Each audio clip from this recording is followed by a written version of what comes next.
కార్తీక పౌర్ణమి రోజున శివ అనుగ్రహం ఎలా లభిస్తుందంటే, ఈ రోజు భగవంతుడైన పరమశివుడు భక్తులందరికీ ప్రత్యేక కృప చూపే మహాపవిత్రమైన తిథి. ఇదే రోజు శివుని జ్యోతి రూపం మనకి అరుణాచలంలో ప్రదర్శించబడుతుంది. ఈ కారణంగా కార్తీక పౌర్ణమి రోజున శివుడి దీపారాధన, స్నానం, దానం, జపం చేయడం ఎంతో ఫలప్రదాయమైనది. శివ అనుగ్రహం పొందే మార్గాలు ఎన్నో ఉన్నాయి. వాటిలో మొదటిది స్నానం. ఉషోదయం లేవగానే పుణ్యనదిలో లేదా ఇంట్లో తులసి లేదా గంగా జలంతో స్నానం చేయాలి. ఇది శరీరాన్ని, మనసుని పవిత్రం చేస్తుంది. స్నానం అంటే పాపక్షయం. స్నానం చేస్తే పాపాలు నశిస్తాయి. రెండవది దీపాదానం. ఈ రోజు ఒక దీపమైనా వెలిగిస్తే అది శివుని కృపను ఆకర్షిస్తుంది. దీపం జ్ఞానాన్ని, భక్తిని, ఆత్మశుద్ధిని సూచిస్తుంది. ఒక దీపం వెలిగిస్తే మన లోపల ఉండే అజ్ఞానం నశిస్తుంది. శివజ్యోతి మన హృదయంలో వెలుగుతుంది. మూడవది శివార్చన. శివలింగానికి పాలు లేదా నీరు లేదా తేనెతో అభిషేకం చేయాలి.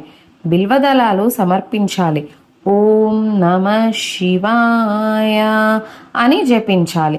శివ పూజలో తులసి వాడకూడదు, అది విష్ణువుకి ప్రియమైనది. నాలుగవది ఉపవాసం. కార్తీక పౌర్ణమి రోజున ఉపవాసం లేదా తేలికైన ఆహారం తీసుకోవడం ద్వారా శరీర శుద్ధి మరియు మనోనిగ్రహం కలుగుతుంది. శివుడు ఉపవాస భక్తులకు ప్రత్యేక ప్రీతితో ఆశీర్వదిస్తాడు. ఐదవది దీపారాధన. రాత్రి పౌర్ణమి చంద్రుని దర్శనంతో పాటు దీపారాధన చేస్తే మహాపుణ్యం లభిస్తుంది. ఈ దీపం శివుని అనంత జ్యోతి రూపానికి ప్రతీక. ఆరవది దానం మరియు సేవ. ఆహార దానం, వస్త్రదానం, గోదానం చేయడం శివునికి ప్రీతికరం. భక్తిభావంతో చేసే ప్రతి చిన్న సహాయం కూడా శివుని అనుగ్రహం తెస్తుంది.